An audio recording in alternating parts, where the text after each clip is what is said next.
सोचो एक स्टूडेंट है 8 घंटे से पढ़ रहा है। हम में से काफ़ी लोग बहुत ज़्यादा हार्ड वर्किंग होते हैं, वो लेजी नहीं होते हैं।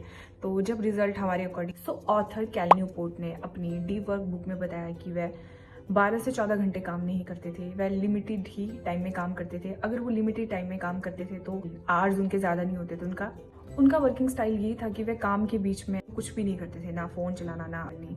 तो इसमें आपको एक सिंपल एग्जांपल देती हूँ। अगर आप पूरा दिन फ़ोन चलाते रहोगे तो आप क्या हो जाओगे, आपका दिमाग क्या। सो डी फोकस होने के लिए आपको क्या करना है कि 50 to 60 मिनट ऑनेस्टली आप जितना फोकस करते हो या फोकस को पकड़ने की कोशिश करते हो या खुद से कहते हो कि थोड़ा और फोकस कर लेते हैं, वो उतना ही ज़्यादा हमसे दूर हो जाता है। जितना हम उसको पकड़ते हैं उतना ही वो फिसलता चला जाता है।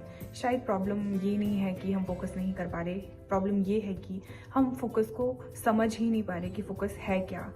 हमें फोकस होने के लिए सबसे पहले तो डी फोकस होना पड़ता है।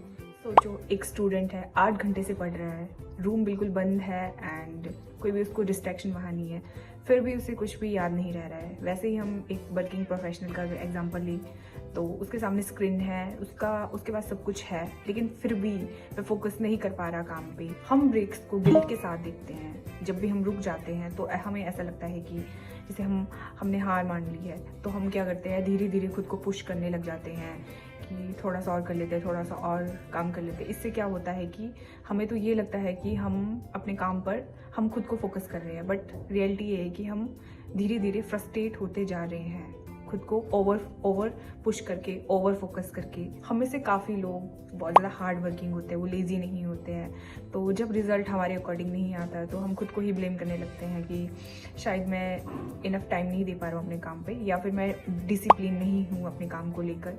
तो प्रॉब्लम ये नहीं है कि हम काम नहीं करें, प्रॉब्लम ये है कि हम माइंड को एक सांस लेने का टाइम ही नहीं दे रहे हैं, हम उसको थोड़ा सा रिलैक्स या फ्री कर ही नहीं रहे हैं।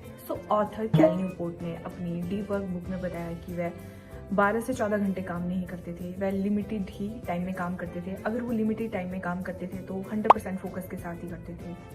उस टाइम उनका फोकस बिल्कुल 100% होता था, लेकिन आवर्स उनके ज़्यादा नहीं होते थे, उनका आवर्स कम होते थे, लिमिटेड टाइम ही होता था, लेकिन 100% फोकस के साथ वो काम करते थे। उनका वर्किंग स्टाइल ये था कि वह काम के बीच में थोड़ा सा ब्रेक लेते थे, या फिर साइलेंट हो जाते थे, या फिर खुद को बोर होने देते थे। मतलब उस बीच में वो कुछ भी नहीं करते थे, ना फ़ोन चलाना ना अदर एक्टिविटी करनी। तो इसका मतलब ये नहीं था कि वह काम नहीं कर रहे, इसका मतलब ये था कि वो अपने ब्रेन को थोड़ा सा रेस्ट दे रहे हैं। उनका ये मानना था कि ब्रेन को बहुत गहरा सोचने के लिए रेस्ट चाहिए। वो बोर होने से बिल्कुल भी नहीं डरते थे और उन्हें पता था कि बोर होने के बाद ही क्लैरिटी आती है। मैं आपको एक सिंपल एग्जाम्पल देती हूँ। अगर आप पूरा दिन फ़ोन चलाते रहोगे तो आप क्या हो जाओगे, आपका दिमाग क्या हो जाएगा, टायर्ड हो जाएगा।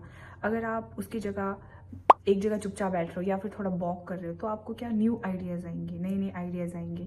जब हम चुप हो जाता है, जब हमारा माइंड बिल्कुल डी फोकस हो जाता है, चुप हो जाता है, हर चीज़ से दूर हो जाता है, तो फिर ऑटोमेटिकली क्या होता है कि हमारे माइंड में नए नए आइडियाज़ आते हैं। डी फोकस होने के लिए आपको क्या करना है कि 50 to 60 मिनट ऑनेस्टली आपको काम करना है। उसके बाद 10 से 15 मिनट आपको थोड़ा सा ब्रेक लेना है। उस ब्रेक में आपको फ़ोन बिल्कुल यूज़ नहीं करना है, थोड़ा सा साइलेंट हो जाओ, थोड़ा सा वॉक कर सकते हो या फिर चुप हो सकते हो, क्योंकि आपको उस टाइम सोचना नहीं है, सोच विचार नहीं करना है। आपको अपने आप को उस मोमेंट में प्रूव करने की कोशिश नहीं करनी है कुछ भी, बस माइंड को आपको ये सिग्नल देना है कि यू आर सेफ। शायद हम सबको ये सोचना चाहिए कि हम ह्यूमंस हैं, हम मशीन नहीं हैं। सो अगर हमको फोकस होना है लाइफ में तो फोकस होने के लिए हमें डी फोकस होना पड़ेगा, और फोकस होने का रास्ता यहीं से ही गुजरता है, थोड़ा सा डी फोकस होके।